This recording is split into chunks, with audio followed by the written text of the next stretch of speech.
Hello மக்களே, வணக்கம். Welcome back to the channel. எல்லோரும் எப்படி இருக்கீங்க? ரொம்ப நல்லா இருக்கீங்க அப்படின்னு நம்புகிறேங்க. இன்றைக்கான வீடியோவில் நம்ம வீட்டு தோட்டத்தில் செடி அவரை வளர்ப்பை பற்றி பார்க்கலாம். ஸோ செடி அவரையில் பார்த்துட்டிங்கன்னா நமக்கு 2 ரகங்கள் இருக்குங்க. சாதாரணமாக வரக்கூடிய அந்த பட்டை அவரைக்காய் வர்றது, இன்னொன்று வந்துட்டு கோழி அவரையிலையுமே இப்போ செடி அவரை விதைகள் கிடைக்குது. ஸோ இதை வந்துட்டு எப்படி வளர்க்கணும், நிறைய காய்கள் எடுக்கிறதுக்கு என்னென்ன மாதிரியான டிப்ஸ் ஃபாலோ பண்ணணும் அப்படிங்கிறதாங்க இன்றைக்கான வீடியோவில் பார்க்க போகிறோம். நம்மக்கிட்ட பார்த்துட்டிங்க அப்படின்னா அடுத்தடுத்துக்கு தேவையான அனைத்து பொருட்களுமே அவைலபிளாக இருக்குங்க. க்ரோ பேகு, சீட்ஸு, டென்சல் மேட்டு, பயோ ஃபர்டிலைசர்ஸ் எல்லாமே இருக்குது. இப்போ வந்துட்டு புதுசாக ஹெர்பல் பிளான்ட்ஸுமே வந்துட்டு ஆட் பண்ணியிருக்கோங்க. கேசவர்தினி, கரிசலாங்கண்ணி, அப்புறம் அவுரி, அந்த மாதிரியான செடிகள் இருக்குது. வேணுங்கிறவங்க வாட்ஸ்அப் பண்ணிக்கோங்க. என்ன லிஸ்ட் இருக்குது அப்படிங்கிறத வந்து நான் உங்களுக்கு அனுப்பிச்சி விடுவேன். ஸோ உங்களுக்கு எது வேணுமோ சூஸ் பண்ணி நீங்கள் வாங்கிக்கலாம். கொரியர் அண்ட் பார்சல் சர்வீஸ் அவைலபிளாக இருக்குங்க. கோயம்புத்தூர் இருக்கீங்க அப்படின்னா டெலிவரி அவைலபிளாக இருக்குது. டெலிவரி காஸ்ட் வந்து எக்ஸ்ட்ரா வருங்க. நாம் கொடி அவரை வளர்க்குறோம் அப்படின்னா அது வந்து வருஷத்துக்கு ஒரு தடவை தான் காய்ப்பு இருக்கும். உங்களுக்கு மார்கழி தை மாதங்களில் மட்டும்தான் இது வந்து காய்ப்பு இருக்கும். ஸோ அதுவும் வந்து நம்ம பந்தல் அமைக்கணும், ரொம்ப பூச்சி விரட்டி பூச்சி தாக்குதலெல்லாம் பார்த்து தான் நம்ம வந்து காய்கள் அறுவடை எடுக்கிற மாதிரி இருக்கும். ஆனால் இந்த செடி அவரை பொறுத்தளவில் நீங்கள் வருஷம் ஃபுல்லாமே பயிர் பண்ணலாங்க. நம்ம ஒரு வாட்டி விதைகள் போடுறோம் அப்படின்னா அது வந்து 3 மாதத்துக்கு நமக்கு வளர்ந்து ஈல்டு கொடுக்கும். அதுக்கப்புறமா மறுபடியும் புதுசாக விதைகள் போடுறோம் அப்படின்னா மறுபடியும் 3 மாதத்துக்கு உங்களுக்கு வந்து காய்கள் கொடுக்கும். ஸோ நீங்கள் வந்து வருஷத்துக்கு ஒரு 4-5 தடவை இதை நீங்கள் விதைச்சு அதுலேருந்து அறுவடை எடுக்கலாங்க. ஸோ இதோட விதைகளுமே பார்த்துட்டிங்கன்னா நமக்கு கொடி அவரையோட விதைகள் எப்படி இருக்குமோ அதே மாதிரி தான் இருக்கும். நாம் அதிகம் வச்சு ஒரு வாரத்துல எல்லாம் பார்த்துட்டிங்கன்னா விதைகள் முளைச்சி வர ஆரம்பிச்சிருங்க. அதுக்கப்புறம் நமக்கு நார்மலாக செடி எப்படி வளருமோ அதே மாதிரி தான் வளரும். ஸோ நீங்கள் செடி அவரை பொறுத்தளவில் நீங்கள் டைரெக்டாகவே நடலாம். அப்படி இல்லைனா நீங்கள் நாற்று போட்டு நடுறீங்க அப்படின்னா கூட நடலாங்க. ஸோ இது வந்துட்டு இதுக்கான பேக் சைஸ் அப்படின்னு பார்த்தீங்கன்னா ஒரு 12க்கு 12 பேக் இருந்துச்சு அப்படின்னா அந்த பேக்கில் ஒரு செடி வரைக்குமே நம்ம தாராளமாக வைக்கலாம். ஸோ இது பார்த்திங்கன்னா கொஞ்சம் நல்லா படர்ந்து வளர்றது, நிறைய கிளைகள் வைக்கும், நிறைய பூக்கள் வைக்கிறனால கொஞ்சம் நிறைய ஸ்பேஸ் கொடுக்குறோம் அப்படின்னா நல்லாவே படர்ந்து வந்து வளருங்க இது. ஸோ அதே மாதிரி இதுக்கான மண்கலவை அப்படின்னு பார்த்திங்கன்னா நம்ம மற்ற செடிகளுக்கு கொடுக்கக்கூடிய மண்கலவை தான். ஒரு பங்கு மண், ஒரு பங்கு கோகோபீட், ஒரு பங்கு தொழு உரம், கொஞ்சமாக உயிர் உரங்கள் வந்து நம்ம சேர்த்துக்கலாம். ஸோ உங்ககிட்ட மண் இல்லை அப்படிங்கும்போது நீங்கள் 2 பங்கு கோகோபீட் போட்டு கூட இது பண்ணிக்கலாங்க. இது வந்துட்டு பெருசாக இந்த மண்ணில் தான் வளரும் அப்படின்றதெல்லாம் கிடையாது. இதுக்கு வந்து என்ன மாதிரியான மண்ணாக இருந்தாலும் கொஞ்சம் சத்து இருக்கிற மாதிரி மண்ணில் எல்லா மண்ணிலையுமே இந்த செடி அவரை வந்து வளருங்க. ஸோ அடுத்ததாக இந்த செடி அவரை பார்த்துட்டிங்கன்னா அதிகப்படியாக உங்களுக்கு வந்து 1 அடி 1.5 அடி தான் ஹைட் வளரும். பெருசாக வளர்ந்துருமோ, ரொம்ப ஹைட்டாக போயிருமோ, கொடி போட்டு விடணுமோ அப்படின்னா நம்ம பயப்பட தேவையில்லை. உங்களுக்கு வந்து அதிகப்படியான 1 அடி தான் வந்து இதுக்கான வளர்ச்சியாகவே இருக்கும். ஸோ நம்ம வந்துட்டு நல்லா ஸ்பெஷல் கேர் கொடுக்குறோம் அப்படின்னா அதிகபட்சம் ஒரு 1.5 அடி வரைக்கும் வளருங்க.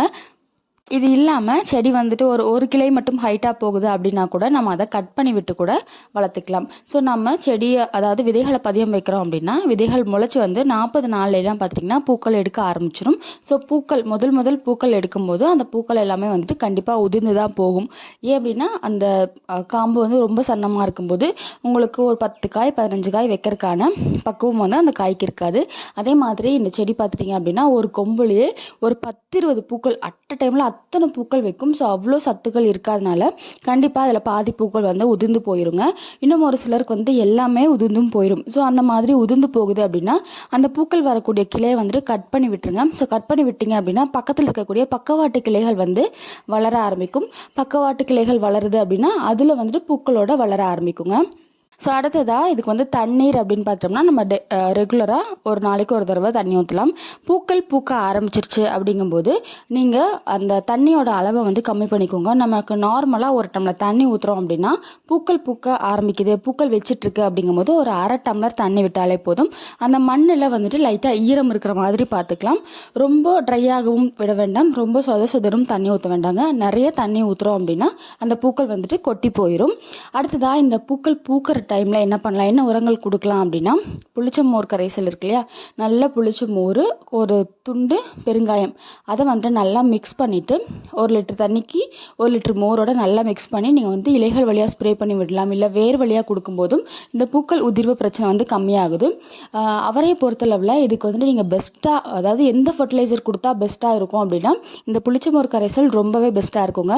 அது வந்து செடி அவரையாக இருந்தாலும் சரி, கொடி அவரையாக இருந்தாலும் சரி, பூக்கள் பூக்குது அப்படிங்கிற தருணத்தில் வந்துட்டு கண்டிப்பாக புளிச்ச மோர் வந்துட்டு நீங்கள் கொடுத்து விட்டுருங்க. ஸோ உங்களுக்கு வந்து ஸ்ப்ரே பண்ணுறதுக்கு டைம் இல்லை அப்படின்னா கூட வேர் வழியாக நீங்கள் ஊற்றி விட்டீங்க அப்படின்னாலே நல்ல பூக்கள் பூக்கும். ஸோ இந்த உரம் வந்துட்டு எப்போ கொடுக்கலாம் அப்படின்னா நம்ம வாரத்துக்கு ஒரு தடவை கொடுத்துக்கலாம். ஸோ இந்த 40 நாளில் பூக்கள் பூக்குது அப்படின்னா இந்த வாரத்தில் ஒரு தடவை கொடுங்க.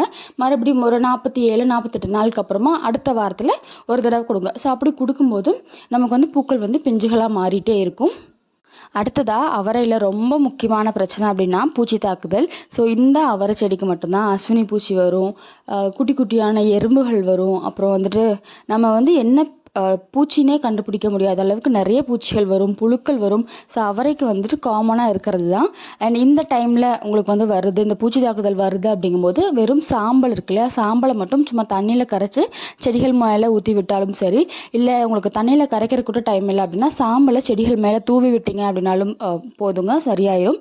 இதெல்லாம் இல்லை அப்படிங்கும்போது வேப்பெண்ணெய் கரைசல் இருக்கு இல்லையா, 5 ml வேப்பெண்ணெய் 1 லிட்டர் தண்ணிக்கு கொஞ்சமாக சோப் சொல்யூஷன் நம்ம வந்து மிக்ஸ் பண்ணிவிட்டு இலைகள் மேலே எல்லாம் ஃபுல்லாக ஸ்ப்ரே பண்ணி விட்டோம் அப்படின்னா இந்த பூச்சி தாக்குதல் கண்ட்ரோல்டாக இருக்குங்க. அடுத்ததாக இந்த அவரைக்கொடி நிறைய பூக்கள் வச்சுக்கிட்டே இருக்கணும், நிறைய காய்கள் காய்ச்சிக்கிட்டே இருக்கணும் அப்படின்னா இப்போது ஒரு கொம்பில் வந்து பூக்கள் வந்து வந்திருக்கு, அந்த பூக்களில் வந்து காய்கள் மாறி இருக்குன்னு வைங்களேன். ஸோ அந்த காயெல்லாம் முடிஞ்ச அளவுக்கு நல்ல முத்துற பருவம் வர வரைக்கும் ரொம்ப முத்தாமல் இலசாக இருக்கக்கூடிய பருவத்தில் வந்து கட் பண்ணிவிட்டு அந்த கொம்பையவே நல்லா கட் பண்ணி விட்டீங்க அப்படின்னு வைங்களேன். பக்கத்தில் வந்துட்டு பக்கவாட்டு கிளைகள் வந்து அதில் வந்து பூக்களோடு வரும். ஸோ இப்படி நம்ம வந்து கட் பண்ணி விடும்போது நிறைய வந்து பிரான்ச்சஸ் வச்சு நிறைய பூக்கள் பூத்துக்கிட்டே இருக்குங்க. அடுத்ததாக ரொம்ப முக்கியமாக அவரைக்கொடிக்கு நிறைய வெயில் வேணும். ஸோ முடிஞ்ச அளவுக்கு எந்த இடத்துல நல்லா வெயில் படுமோ அந்த இடத்துல வைங்க. அப்போ தான் வந்துட்டு அவரைக்காய் வந்துட்டு நிறைய பூக்களும் காய்களும் வச்சுக்கிட்டே இருக்கும். ஸோ இந்த டிப்ஸ் எல்லாம் ஃபாலோ பண்ணுங்கள். வெறும் ஒரு 4 செடி 5 செடியிலேயே நம்ம வீட்டுக்கு தேவையான காய்கறிகளை நம்ம பறிச்சிக்க முடியும். ஸோ அதே மாதிரி நீங்கள் வந்துட்டு ஒரு பேக்கெட் விதை வாங்குகிறோம் அப்படின்னா அத்தனை விதைகளுமே போட வேண்டியதில்லை. அளவாக ஒரு 5 செடி 6 செடி வச்சிங்க அப்படின்னாலே போதும். ஸோ அதிலிருந்து நம்ம விதைகள் உற்பத்தி பண்ணி மறுபடியும் வந்துட்டு விதைகள் மூலமாக வளர்த்திக்கலாம். ஸோ இப்போ வந்துட்டு ஒரு பேக்கெட்டில் 10 விதை இருக்குது அப்படின்னா 5 விதை யூஸ் பண்ணிவிட்டு 5 விதை எடுத்து வைக்கும்போது தான் நம்ம போட்ட விதைகள் ஏதோ ஒரு காரணத்துக்காக முளைக்கல அப்படின்னா கூட பேலன்ஸ் இருக்கக்கூடிய விதைகளை நம்ம வந்து விதைச்சு அதுலேருந்து செடிகளை உற்பத்தி பண்ணிக்க முடியுங்க. இந்த வீடியோ யூஸ்ஃபுல்லாக இருக்கும்னு நினைக்கிறேன். வீடியோ பிடிச்சிருக்கு அப்படின்னா லைக் பண்ணிக்கோங்க, மறக்காமல் நம்ம சேனலை சப்ஸ்கிரைப் பண்ணிக்கோங்க. தேங்க்யூ.